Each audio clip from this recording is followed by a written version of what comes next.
Hey, so today we're working on the fuel system. I got some Radium rails. Ooh! Don't forget this dank bag of ID 2000. Woo! Smells like corn. I also did a bunch of other stuff. I took a bunch of weight off the car, and we should be in the 2600s. So what we're going to do is we're going to install the fuel system, get all that nice, make sure there's no leaks, and then take it to the scales and see how much it weighs. Oh man, this manifold, it looks like complete shit. It looks terrible. It's got marks all over it. Look, where the old rails, where they were leaking, see how it ate away? Nasty, man. Whatever coating is on here, it's not very good. It rubs and flakes off. Man, it looks like shit, but it still works. So I mean, you know, whatever. Ugh. God, would you just look at it? It's a snake pit of fucking hoses. Terrible. Ugh. And a snake pit of hoses it may be, but it works. Check this out. I got a Braille battery. Woo! Sweet, right? Now, this is a Deca. I saved about $100, but it's the same shit. And also took about 20 pounds off compared to the old battery that was in there. Oh, a mini battery. Ah, wait. Fear not, my friends. We have life support on standby, ready to go at a moment's notice. So when you install the Radium fuel rail kit, you're going to need to make sure you have all your hoses and everything. You start off with the injectors. Put the injectors in there first, get them lined up, and then slowly wiggle the rail down onto the injector. You got to be really careful not to rip or tear the O-ring gaskets. One thing I like about the Radium rail though is the trajectory. The angle that these rails sit when you're talking in comparison to the manifold and the flow direction, everything is really optimal. And the installation is essentially foolproof. You do need to have -8 AN orb fittings. Okay, now I've got a -8 feed and then I've got a -6 across. So there's the -8 feed. But you do need to get orb fittings for this, and you're also going to need plugs for the rails. You see right there behind my Evap hoses, there's a plug. The rails do not come with that plug. Alright, so I think I got everything. Everything seems pretty tight. Just doing kind of like a last little inspection here. One thing I like about the injector dynamics, see that little spring? Holds the gasket in place. And I also felt that these Radium rails are almost foolproof because when you install them, they are very secure in their positioning. So it leaves very little room for error. And that room for error is typically where leaks occur. So, you know, just taking a look, making sure all the springs look like they're compressed equally. You know, just kind of keep an eye on things. Everything feels good and tight. All of my AN fittings are secure. So the next thing we gotta do is we gotta turn this thing on and make sure it's a fuel system and not an irrigation system.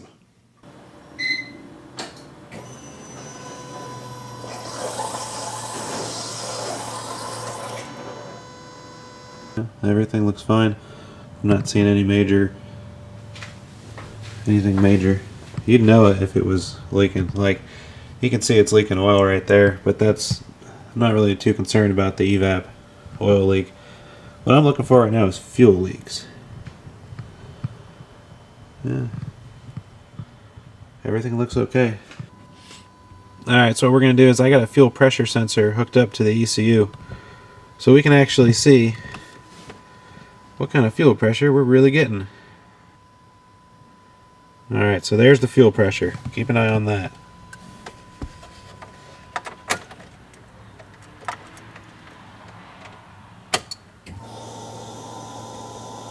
Yep, there we go.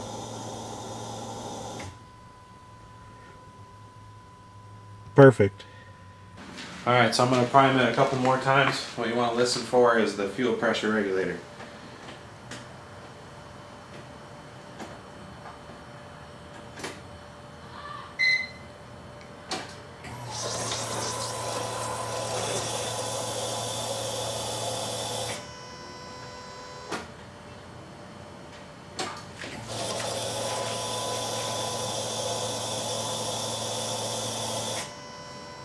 Yeah, so we're definitely getting pressure, and I'm not seeing any leaks.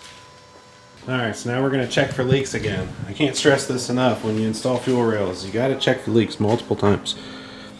Go around, put your finger in places where it's not supposed to be, and you know, look for some fuel. No, it don't smell like fuel to me. It's another way to do it. Go sniffing around. I got some bad allergies. But no, everything looks cool. Nothing looks off here. Alright, so now we're going to go ahead and put the charge pipe back on. Let's fire this thing up.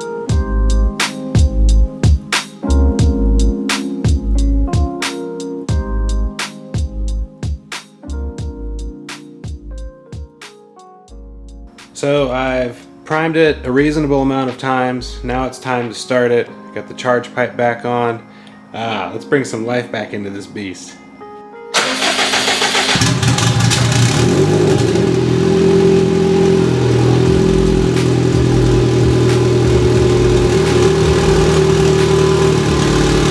Oh, it's healthy.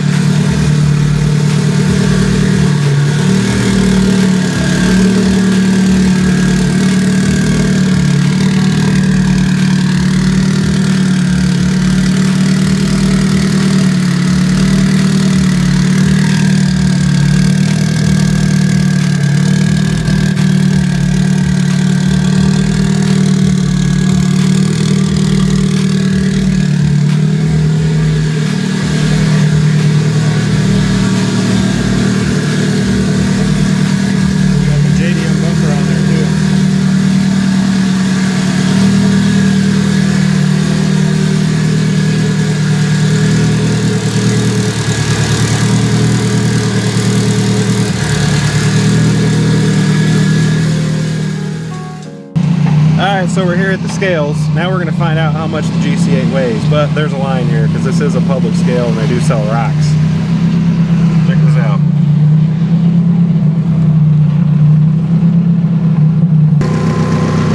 Alright, so here's with me on it.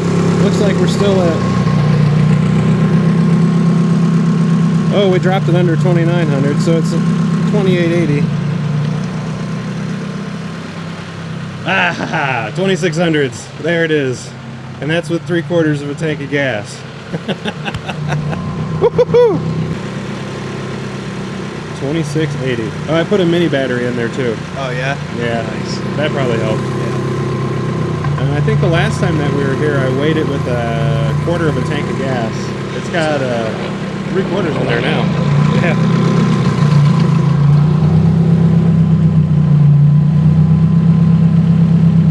Go. So that's my actual race weight because I won't race it with, you know, less than half a tank in there. So that's what I wanted to go by. Alright, so I just got home. Want to take a look at the log real quick. See what we did. Alright, so we're looking at, this was a second gear hit. Making 34, 35 pounds in second gear. Let's look at the fuel.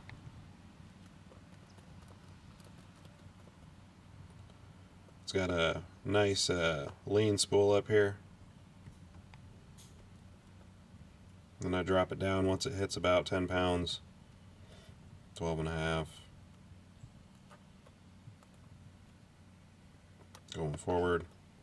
Alright, now let's take a look at the virtual dyno for this pull. And virtual dyno for this pull puts us at 598, 502. Smoothing to 3, and this is on the Mustang factor. The whole time I've been doing this has been on the Dyno Jet. People seem to complain about the Dyno Jet numbers, so that's the Mustang numbers. Looks like we're right at 600. And now granted this is second gear, so, you know, let's take a look here. Let's put it in Dyno Jet numbers.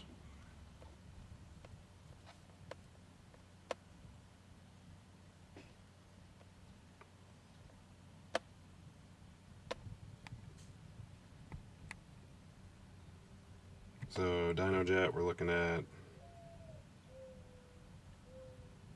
686. 576. Dyno jet's always inflated. I really don't think that that's right, honestly. I mean, to be quite frank, I mean, it's... The virtual dyno is a weird thing, okay? So, I took a look at the airport road where I had always been tuning. It's actually, I've been driving up a hill this whole time, so my numbers are going to be skewed.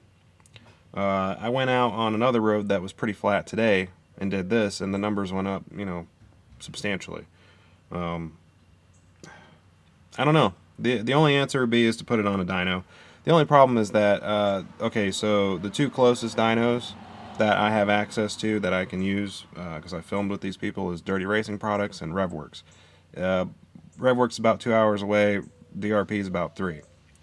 I called and talked to Vortex. They have an all-wheel drive dyno in Tampa. I used to film with them a long time ago, but they didn't even want me to use the dyno. They said, no, we don't like Subarus there anymore. I guess all they're doing is high-end shit now. They're not messing with, you know, their roots. So, whatever.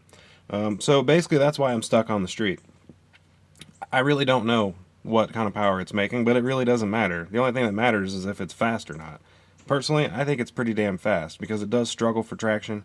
You know, I did a third gear hit on the way home too, and it broke loose. And I'm pretty sure that the second gear broke loose too. It's just, you know, once I took the weight off of it, and now it's, you know, 35 pounds in second, 37 in third. You know, this thing is pretty potent. I also bumped up my timing too. You know, using the virtual dyno. So my timing map is now at, here, I'll just show it to you. So there's my timing map. You can see peak torque is about 16 degrees or so. And then up top goes to about 20.3. So yeah, it's getting pretty beastie. Hey, it's Orlando. What's up? What's going on, brother? Not much, bro. I just came out in my garage and you're just randomly here. It's kind of Yeah, weird. well, you know, I heard this thing is kind of quick now, so I figured I better take my ride finally. I mean, But yeah, it has been a while, huh? it's been forever. You got the RX-7 here too, don't you? Yes, I do. Yeah, let's go check it out. Oh, there it is. Beast. Turd Box 2.0. Turd Box 2.0. So what all did you do to this? I have a pretty good idea. You went twins, right? Yeah, it's got twin 62 millimeters from Boostaholics on it. They're built dual ball bearing setup now. It's got pro level axles out back from Drive Shaft Shop, so you can actually launch it now. Oh, no shit. Risk of breaking anything. Whatever's gonna break is gonna be something even more serious. Yeah. Oh, that's nice. Can we check out the turbo kit? Whatever you can see, you can see.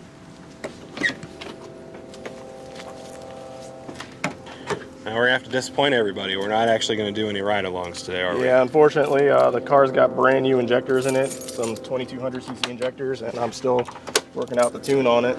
Yes, this man is self-tuned as well. So Orlando and I have a lot of talks yeah, about tuning and such, and it's pretty fun, man. I enjoy the tuning. He's using HP tuners, which is different than yeah, totally different than standalone. It's kind of sort of almost has the same like principles, but the way to get around what you want to get around is just a pain in the ass. So More complicated, like, yeah. I'm not a big fan of HP tuners. I'd much rather have like an actual standalone. Yeah. So, but it's what it is. I'm broke.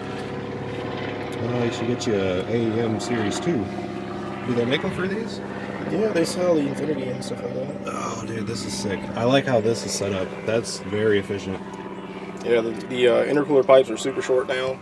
The car comes into boost about, I think, literally the same as it was before. Oh, shit. So the 78 mil and this pretty much come in close to identical, except this will make 500-600 horsepower more if you really push it. Oh, that's awesome. So, Wow. When you get this, the tune done, man, we're going to have to go for a ride. oh, absolutely. Maybe take a little trip down to Viva La Mexico. We can get some belly full of tacos again. Don't be a bitch. Let it eat.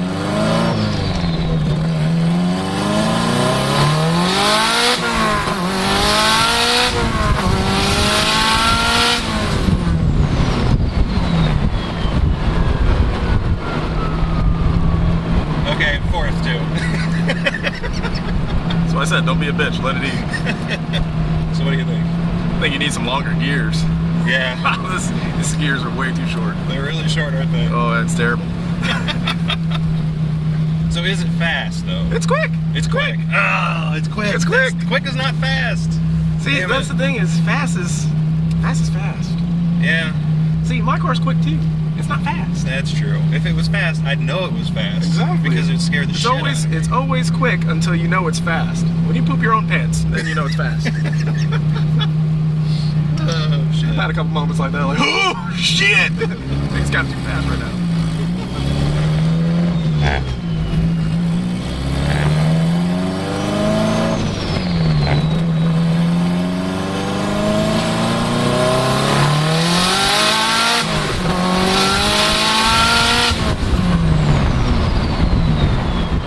A little sketchy on this road. You're losing traction in like third and fourth because of the suspension. Yeah. Yeah. A little bouncing around. Yeah. Yeah, that run was fucking sketchy. These things. Oh, you don't like the mirrors? They're so small. It's not the size that matters, man. It's the angle of the dangle. Alright, so Orlando's driving and I'm gonna just do some drivability tuning. Nothing really cool going on here, but Drive this high-powered machine here.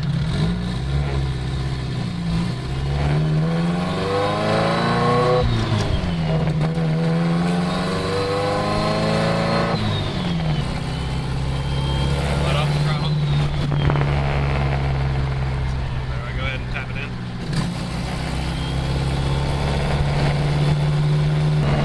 Alright, get up to 2500.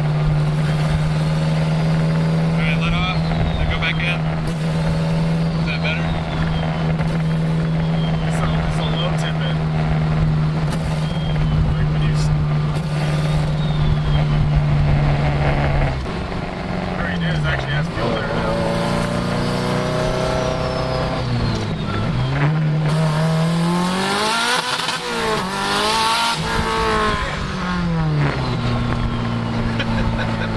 She's a little froggy.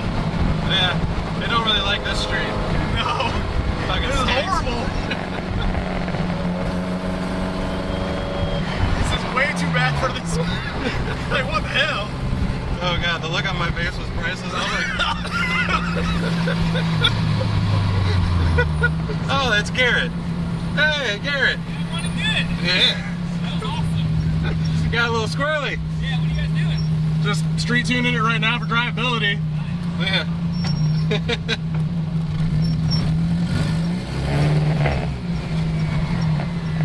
Alright, so it does seem better. I didn't have enough fuel over here. Straight or turning? We could probably turn this way. Yeah. Omega Ray.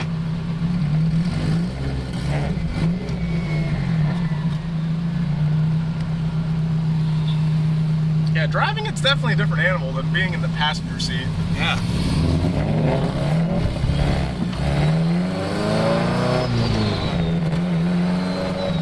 I got a taste for it.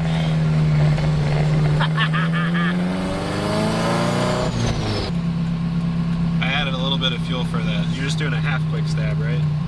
Like you're blipping the throttle between gears sort of thing. Okay, so I added a little bit in that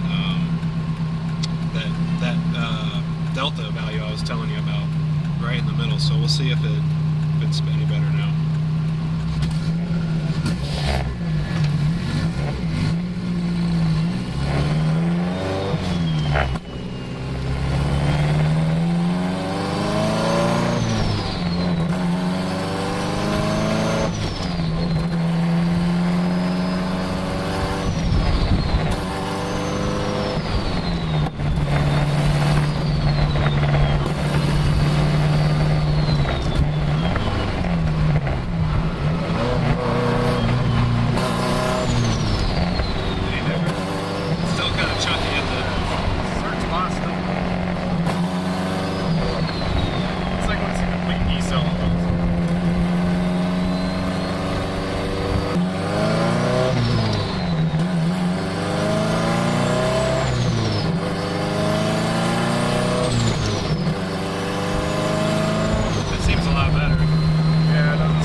drive the car and you do the tuning on your own. Seemed to work pretty good today. I mean, we definitely eliminated some of the drivability issues, because without a dyno, there's no way that I could have just done that, driving the car and watching the computer and the gauge. It doesn't work. Yeah, thanks, man. I appreciate it.